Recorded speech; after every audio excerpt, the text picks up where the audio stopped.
नमस्कार बंधुरा आज के आमी शुधुमात्र दुईटी उपकरण दिए आपनादेर मालाई आइसक्रीम बानानो देखाबो। आशा करी এই आइसक्रीम बानानो देखार पर आपनादेर भालो लागबे। तो आइसक्रीम बानाबार जोन्नो देखते पाच्छेन एखाने आमी हाफ लिटार আমুল गोल्डेर दूध निয়েছি। এখন এই দুধটা আমি একটা কড়াইতে দিয়ে দিচ্ছি। তো এই দেখুন সবটুকু দুধ কিন্তু আমি দিয়ে দিলাম। এবারে গ্যাসের ফ্লেমটা অন করে দিয়ে এই দুধটা খুব ভালো করে জাল দিয়ে নিতে হবে। তো এই দেখুন বন্ধুরা দুধটা কিন্তু হালকা একটু গরম হয়ে গেছে। এখন আমি এখান থেকে একটুখানি দুধ অন্য একটা কাপে তুলে নিচ্ছি। তুলে নিয়ে একটু ঠান্ডা করে নেব। এখন আমি এর মধ্যে দিয়ে দিচ্ছি দুটো সাদা এলাচ আর দিয়ে দেব এক প্যাকেট গুঁড়ো দুধ। এবারে গুঁড়ো দুধটা এই দুধের সঙ্গে খুব ভালো করে মিশিয়ে দিয়ে আবারও খুব ভালো করে এই দুধটা জাল দিয়ে নিতে হবে। যতক্ষণ না পর্যন্ত বলক আসছে ততক্ষণ কিন্তু জাল করতে হবে।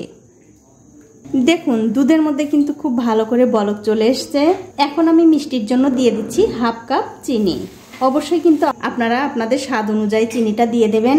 এবারে চিনি দেওয়ার পর এই দুধের সঙ্গে চিনিটা আবারও দুধের সঙ্গে খুব ভালো করে জাল দিয়ে নিতে হবে। ওদিকে দুধটা জাল হতে হতেই বন্ধুরা এদিকে আমাদের যা করতে হবে, ওই যে এক কাপ দুধ আমি তুলে রেখেছি, দুধটা কিন্তু ঠান্ডা হয়ে গেছে। এখন এর মধ্যে দিয়ে দিচ্ছি এক চামচ কর্নফ্লাওয়ার। এবারে দুধের সঙ্গে এই কর্নফ্লাওয়ারটা খুব ভালো করে মিশিয়ে নিতে হবে। দেখুন কর্নফ্লাওয়ার কিন্তু দুধের সঙ্গে খুব ভালো করে মিশিয়ে নিয়েছি। আর এদিকে দেখতে পাচ্ছেন দুধটাও কিন্তু খুব ভালোভাবে জাল হয়ে অনেকটাই ঘন হয়ে গেছে। এর চেয়ে আর ঘন করার দরকার নেই। এবারে কর্নফ্লাওয়ার দিয়ে গুলিয়ে রাখা সেই দুধটা এই দুধের মধ্যে দিয়ে দিতে হবে। তারপর গ্যাসের ফ্লেমটা মিডিয়ামে রেখে এই দুধটা আবারও খুব ভালো করে জাল দিয়ে নিতে হবে। কর্নফ্লাওয়ার দিলে কি হবে বন্ধুরা, এই দুধটা আরও একটু ঘন হবে, আইসক্রিমগুলো খেতে বেশি ভালো লাগবে। দেখুন কর্নফ্লাওয়ার দিয়ে এই দুধটা আমি 2 থেকে 3 মিনিট খুব ভালো করে জাল দিয়ে নিয়েছি। দেখতেই পাচ্ছেন দুধটা কিন্তু অনেকটা ঘন হয়ে গেছে। এর চেয়ে আর ঘন করার দরকার নেই। তার কারণ হচ্ছে এই দুধটা যখন ঠান্ডা হবে তখন কিন্তু আরও একটু ঘন হয়ে যাবে। এখন আমি গ্যাসের ফ্লেমটা বন্ধ করে দিয়ে এই দুধটা একটু ঠান্ডা করে তারপর আপনাদের দেখাচ্ছি। দেখুন দুধটা ঠান্ডা হয়ে কিন্তু অনেকটাই ঘন হয়ে গেছে। এখন আমি আইসক্রিমগুলো বানিয়ে নেব। তার জন্য দেখতে পাচ্ছেন অন টাইম যে চায়ের কাপগুলো হয় সেইগুলো নিয়েছি। এবারে যে দুধটা আমি জাল দিয়ে রেখেছি সেই দুধটা একটা কাপের মধ্যে তুলে নিয়েছি যাতে ঢালতে সুবিধা হয়। এখন এই চায়ের কাপগুলো ভরে ভরে এই দুধটা দিয়ে দিতে হবে। আর আমার এই ছোট্ট চ্যানেলটি যারা সাবস্ক্রাইব করেছেন তাদেরকে অনেক ধন্যবাদ।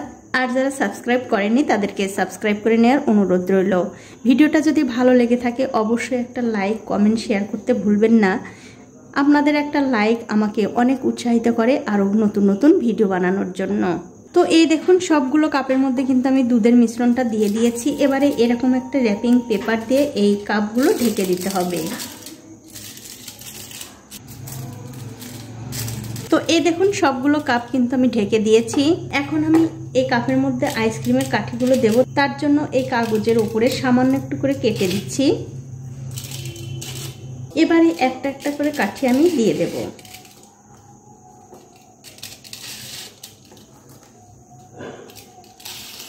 তো এই দেখুন সবগুলো কাঠি কিন্তু দেয়া হয়ে গেছে। এবারে এই কাপগুলো ধরে ডিপ ফ্রিজে আমি সারা রাত রেখে দেব। তো এই দেখুন সকালবেলা আমি আইসক্রিমগুলো বের করে নিয়েছি আর আইসক্রিমগুলো কত সুন্দরভাবে জমে গেছে। এখন আমি উপর থেকে ঢাকনাগুলো খুলে নিচ্ছি। এখন আমি এই আইসক্রিমগুলো কাপের মধ্যে থেকে বের করে নেব। আর এরকম করে টানলেই কিন্তু আইসক্রিমগুলো খুব সুন্দরভাবে বেরিয়ে আসবে। দেখুন তো বন্ধুরা এইভাবে আইসক্রিম বানিয়ে কিন্তু অবশ্যই বাচ্চাদের দিতে পারেন। বাচ্চারা কিন্তু খেয়ে অবশ্যই খুশি হবে। শুধু বাচ্চারা কেন বড়রাও কিন্তু ভীষণ পছন্দ করবে। তো বন্ধুরা আমার আজকের এই আইসক্রিম বানানোর রেসিপিটা কেমন লেগেছে, যদি ভালো লেগেই থাকে অবশ্যই একটা লাইক কমেন্ট আর শেয়ার করতে ভুলবেন না।